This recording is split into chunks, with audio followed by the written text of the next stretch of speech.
So every Monday morning here at OSA, we do a water change. So Sunday night, we get all these new fish in, put a ton of new fish in the system. So next morning, we want to get some water out of there from all those new fish. So we do 2 of these buckets here, 40 gallons apiece. So we do an 80-gallon water change, do it about 15% of our water.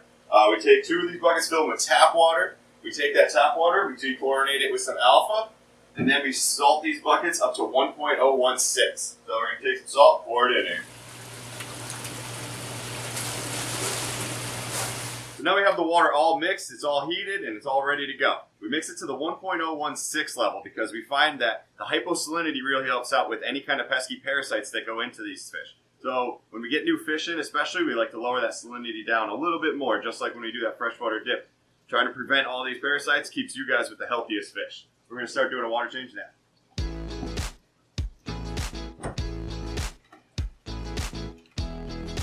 So here at OSA, we feed our fish really heavy. We like to keep those happy, healthy fish. So in order to feed them heavy, you do have a lot of wasted food. So every week when I go around and do that water change, I siphon off all the bottom of the sand. I don't use the python tube, I actually siphon it out. You lose a little bit of sand, but in the long run, we're removing all that extra food that we've been feeding all of them.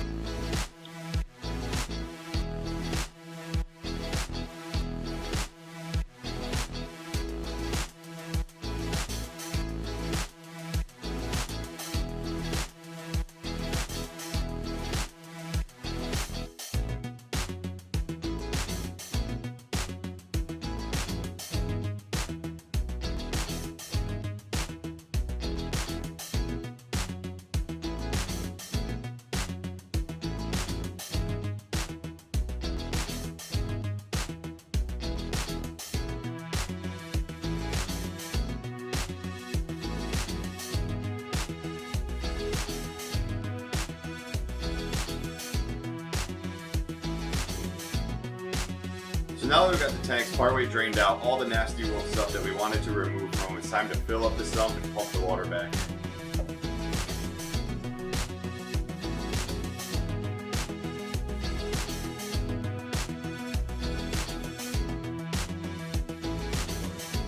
So the reason we pump it into this side of the sump is so that it goes through all this bacteria and goes through the heaters before it gets pumped back up into the tanks. And it's also mixing with the leftover salt water that's still running the system as of right now.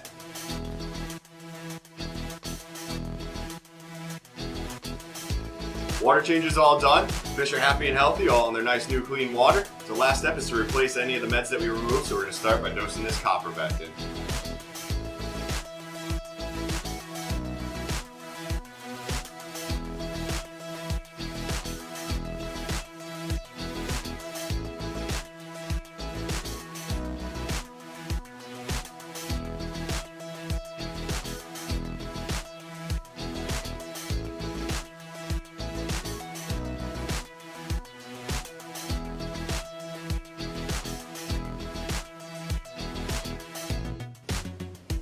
Alright guys, thanks for tuning in to OSA Water Change Monday.